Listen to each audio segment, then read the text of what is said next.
रत्न की अंगूठी देख ली। यज्ञदत्त दीक्षित गए और बोले कि चोर, ये अंगूठी तूने कहां से कब चुराई मेरे घर से? ये तो मुझे एक जगह कथा में मिली थी। वो बोलो, ए महाराज, जबान संभाल के बात करियो, तुम हमें चोर बोल रहे, जानते हो ये अंगूठी कहां से आई? रात में तुम्हारा बेटा जुआ में हार गया अंगूठी हमसे। और अंगूठी नहीं महाराज, आदेश जा जात हमारे घरे धरी है, तुम्हारी बासन तक भार जात। वो यज्ञदत्त दीक्षित की नजरें नीची हो गई। क्यों? अपनो दाम खोटो, फिर परख हारे को का दोष दे हो। आदमी जीवन में 2 बार मरता है। जितनी मेरी बेटियां बैठी हो ध्यान से सुन लेना, और जितने 15 से 30 साल के लड़के बैठे हो वो कान के पर्दे खोल लेना। अब जो मैं कहने वाला हूं, तुम्हारे मां बाप जीवन में 2 बार मरेंगे, एक भगवान की मौत और एक तुम्हारी मौत। तुम चाहो तो मां बाप को मार सकते हो। जिस दिन समाज में औलाद के कारण मां बाप का सिर नीचा हो जाता है, उसी दिन मां बाप मर जाते हैं। वो तो फिर शरीर है जितना चल रहा है सो चल रहा है, उसी दिन मर जाते हैं मां बाप। इस जितनी हमारी बिटियां बैठी हो, बेटा तुम सीता बनियो, सूप न खाने बनियो। उन्हें अपनी नाक कटवाई और कुल में रोबे वारो नहीं बचन दो। आज ऐसी कई सूप न खाए हो रही हैं जो बहुदत्ता की नाक कटवा के भग जात। अब बात तो हमें विषय पे नहीं बोल रहे, पर कल हम एक निवेदन कर रहे हैं तुम्हारों से, सबसे हाथ जोड़ के। कथा तो हमने पहले दिन कही थी, तुम्हें जुअन सुनने हम बात सुना दे। कैसे ने हम रटके आवे, ने हम पढ़ते आए, अन्य हमें कथा करने आए। कथा जाने बजरंग बली, बा जिम्मेदारी उनकी। हम तो नमूना बन के बैठे हैं, तुम्हें जो बुलवाने सो बुलवा दे, अन्य बुलवाने सो हम तो मुंह से धरे रहे। हंसी तो तुम्हारे भगवान की हुज्जे, हमाओ काय बिगड़ रहा ने, हमाओ ना हुआ ने, हम बदनाम हुए। पर कल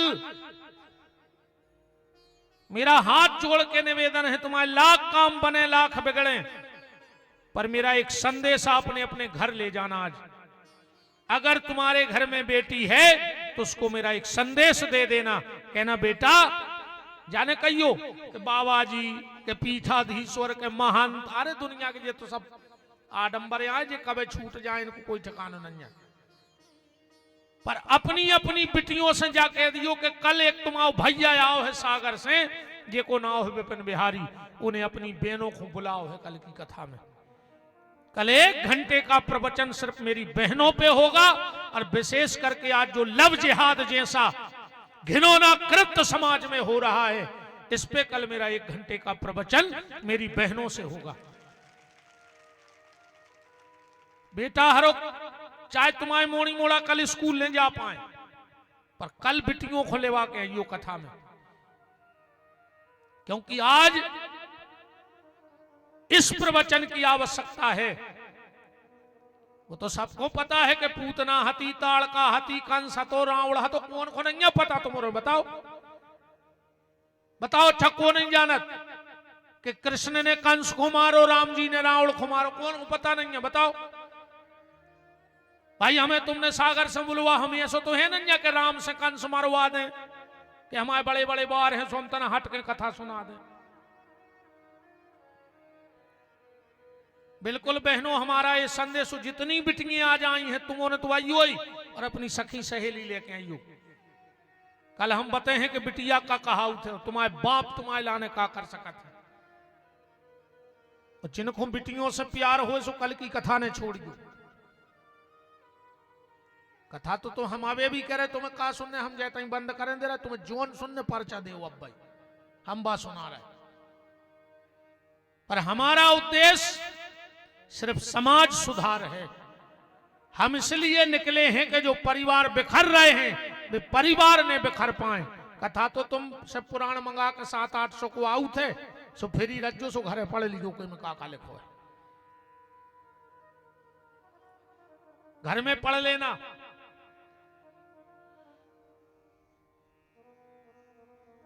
बेटा हरो ऐसो कोनो काम ने करिगो जे में तुम्हारे पापा को समाज में सर झुकाने पड़े। न भगवान ऐसी औलाद होता ही मर जाए बज गई अच्छे, ये कहीं ना हो तो है कि है नैया। और जितने लड़का बैठे हो बेटा हरो, हम बिल्कुल कोनो मंच से नहीं कहते कि तुम माँ बाप को नाव कमाओ, पर एक प्रार्थना है मेरे भाई, अगर तुम अपने माँ बाप की इज्जत बढ़ा नहीं सको तो जितनी उनने कमा ली है वह कम ने हो। जो ये चीज को विशेष ध्यान रखियो, तुम्हारे माँ बाप की इज्जत कम नहीं हो पाए, अगर बढ़े ने तो कोई दिक्कत नहीं है। जो तुम्हारे सियाने बना रहे हैं या बना के चले गए, तुम भाई बचाए रहो। कल को आदमी जाने के वे कि रे बाप मंदिर में रामान में बैठक तो और मोड़ा नाली में कुत्ता सो डरो। कम से कम तुम मंदिर में नहीं बैठ रहे तो कलारी पे तो नहीं बैठियो बेटा हरो।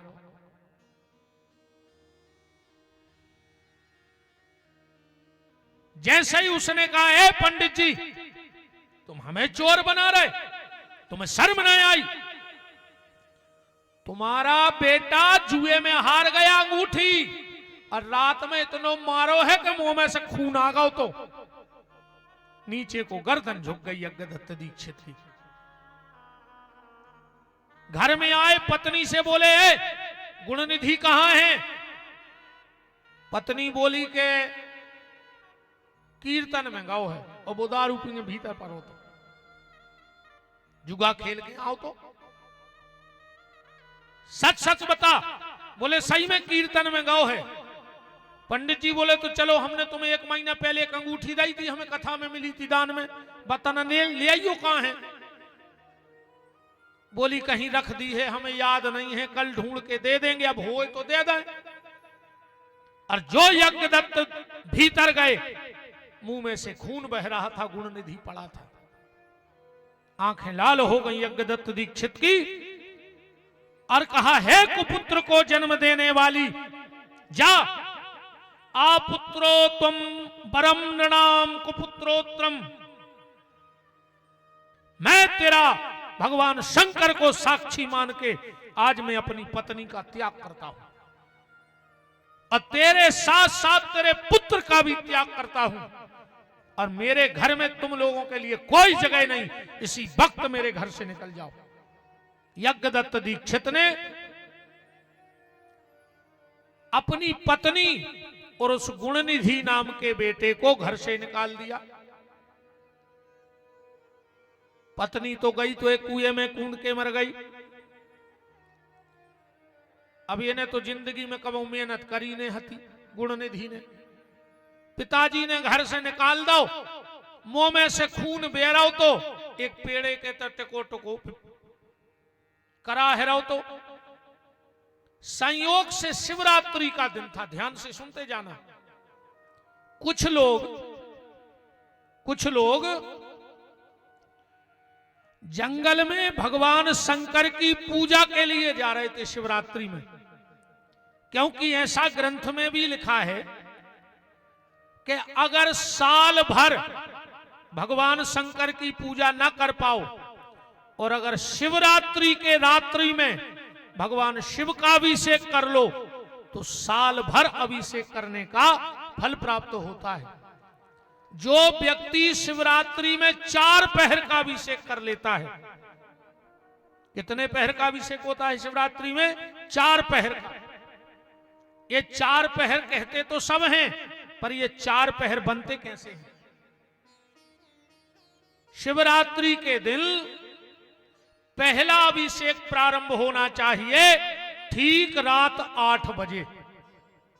8 बजे पूजा में बैठ जाओ और 9:30 बजे तक पूजा करो शंकर जी की अभिषेक 1.5 घंटा, फिर आध घंटे का रेस्ट करो, फिर 10 बजे फिर पूजा पे बैठो, 11:30 तक पूजा करो, फिर आध घंटे का रेस्ट, फिर ठीक 12 बजे फिर बैठ जाओ अभिषेक करवे, तो 1:30 बजे तक पूजा करो, फिर आध घंटे का रेस्ट, फिर 2 बजे बैठो और 4 बजे तक पूजा करो। क्योंकि आखिरी का जो अभिषेक होता है उसमें थोड़ा टाइम लग जाता है, आध घंटे का, क्योंकि उसमें न्यास, अवर्ण पूजा, गण पूजा, गौरी पूजा, तो ये आध घंटा बढ़ जाता है उसमें। पूरा 1.5 घंटा लगता है अभिषेक में। तो वो कुछ जो भक्त फल फूल मिठाई सब लाए मंदिर गए, जो गुण निधि भी पीछे पीछे होगा, पूजा देखवे नहीं, इन्हें सोची जो जा रहे मंदिर, जे भगवान को प्रसाद चढ़ा के लौटा है शंकर जी को, हम खा ले कैसे, हम हैं 2 दिन के भूखे। तो सब भक्त तो लग गए वहां पूजा करने में, और जो मंदिर की चौखट पे पूजा देखता रहो रात भर, जो पता नहीं है तो कि रात भर पूजा होने। जैसे ही 4थे पहर की पूजा लोगों ने करी और तनक उतई मंदिर में सब लेट गए। ये गुणनिधि रात भर पूजा देखता रहा। एक बात और सुन लो, इसी शिव महापुराण में लिखा है, और देवता की जब पूजा करो जब फल मिले, पर शिव महापुराण में लिखा है कि अगर कोई भगवान शंकर की पूजा कर रहा है और अगर तुम देख रहे हो तो तुम्हें भी उतना ही फल है जितो पूजा करवे वाले को फल है। इसीलिए जब हमारे यजमान ग्रंथ की पूजा करने आते हैं, आप लोग जब देखते हो तो आपको भी ग्रंथ की पूजा करने का फल प्राप्त हो रहा है। भगवान शंकर की पूजा का नियम है, कोई अभिषेक करे तुम देखत भर रहो, तुम्हें पूरा फल कहा अभिषेक को। ये रात भर पूजा देखता रहा, सबकी नींद लग गई, जो चुपचाप उठो। तब तक दीपक पड़ रहा था ठंडा, वहां रुई से दिखी नहीं, सो ने अपनो कपड़ा पटा के और बत्ती बना के दिया में धर दी। ये अकेला ने नहीं कि जो भगवान को ये ने सोची देरो हो जाए तो हम सामान ने उठा पाए। और इसने दोनों हाथों में भोलेनाथ का मिष्ठान भरा। यहां भी एक बड़ा विवाद है विद्वानों के बीच में महाराज जी। कई लोग कहते कि शंकर जी को चढ़ो जल पी लो चाहिए, और कछु जने कहते ने पियो चाहिए। कछु कहते शंकर जी को चढ़ो प्रसाद खा लो चाहिए, कछु कहते ने खाओ चाहिए। ये विद्वानों के बीच में बड़ा विवाद मचा है। पर शिव महापुराण का जो मूल ग्रंथ है वो क्या कहता है, अभी हम आपको बताने वाले हैं। और बिल्कुल श्लोक संख्या कि प्रसाद खाओ चाहिए कि न खाओ चाहिए। आज के बाद को तुमसे कहे तो कजू ले आओ सब पुराण खोलो, ये नंबर को श्लोक जो लिखो ये में, अपने आप मुंह बंद हो जाए जब तुम श्लोक संख्या बते हो। तो इसने दोनों हाथों में प्रसाद भरा और जैसे ही जो भगन लगो तो किसी के पांव में पांव लग गया। सबने कहा चोर चोर चोर चोर। सब उठे, 2 ही हाथ में जो प्रसाद लाए हैं, और चोर समझ के इसको इतना मारा। क्योंकि मैंने कल या परसों कहा था कि कथा में भी सब अच्छे भाव से नहीं आते लोग। कल कोई माता जी की कोई चेन ही काट के ले गो, ऐसे हम बार बार कह रहे बहन जी हरो ज्यादा महंगे जेवर पहन के नहीं आइयो और अपने जेवरों को ध्यान रखियो।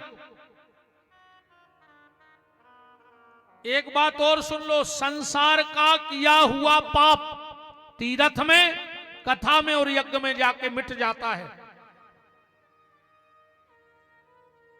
पर तीर्थ में, कथा में, यज्ञ में किया हुआ पाप वज्र बन जाता है। इतने अपन पाप धोबे आए कि पाप करवे। हम के चेन 2 लाख की हुई है, तुम्हारी जिंदगी कट जे। मुंह में कीड़ा पर के मारो हो, कीड़ा पर के, और जे को लेगा होए। अब तुम हमें ऐसो बाबा भी न जानियो कि हम खाली जे जटाई रखाए फिर रहे।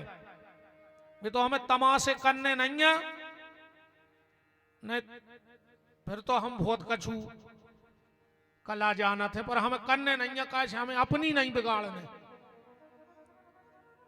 हमें जो सब करने नहीं है ना, हमें एक एक को पताया है। हमें जो पता रहे थे कि जो निंके आरो जो हमसे के है कायम, पर हमें करने नहीं है ये सब तमाशे। कछु पहले हमें 8-10 साल पहले तना ललक लग गई 3 कामों की। हमारे गुरुजी ने बहुत डांटो हमें, बोले तुम्हें भगवान चाहने के चमत्कारी बनने। हमने कहा हमें तो ठाकुर जी चाहने। बोले तो कहो के आज से ये काम बंद। हमने कहा बिल्कुल बंद गुरुजी, हम ज्यादा को से बोल है ही नहीं। मंच के अलावा हम ज्यादा को से नहीं बतियाते, को बतियाते रहे हम तो हूं हाँ करते रहे बस। आदमी को लगा तुझे के यार इनसे जब से बतिया रहे जी कछु क्या ही नहीं रहे। हमारे गुरुजी ने कही तो तुम तो कथा में चल आओ, जितनी तुम में दम हो, बाकी अपनो भजन करो, अपनी सुधारो। जे को चैन लेगा हुज्जे हम व्यास गति से कह रहे 1 महीना के भीतर तुम्हारे ना बा भावैया है कि तुम्हारी 7 पीढ़ी चैन से नहीं रह पे। अब ध्यान रखियो, जा चैन भली ले गए तो पूरे 1 महीना के भीतर। और जब कहूं से न समरो सुवाजत जो हमारे लगा हम बताएं कि तुमने जी कर्म करे तुम भोग रहे हो।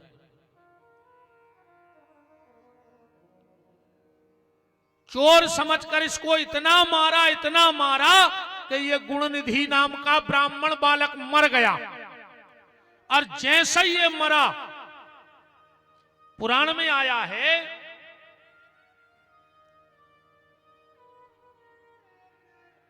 यम के दूत आए से लेने, और तुरंत भगवान शिव के गण प्रकट हो गए और यमराज को बहुत फटकार लगाए। बोले सुनो खबरदार, आज के बाद क्या ये त्रिपुंड धरा लोके विभूत्या सितता गणाते सर्वा परिहंतेभ्य नातेभ्य कदाचन। आज के बाद ध्यान रखियो, अगर कोई के माथे पे त्रिपुंड लगा हो, चंदन लगा हो, गले में रुद्राक्ष या तुलसी की माला हो, एक एक तुलसी को दानों पे लिखो रे, आखिरी में कछु नहीं होए। आदमी भी यार अरे बाप खुंची गया तुम्हें पानी नहीं दो और मर गओ सो की चाप पटा के उंगरियों से घी भर रहा हो के टेटुआ में भरा तो मर घटा में घी मुंह में जी गया तुम्हें पानी नहीं दो तुमने पापी। तो पूरे रिश्तेदारों के सामने घी भर रहा हो के मुंह में, आदमी जाने के भारी मानत तोरे बाप को पानी नहीं पियंदा उसको सुख से डुकरा को घी भर रहा है मुंह में।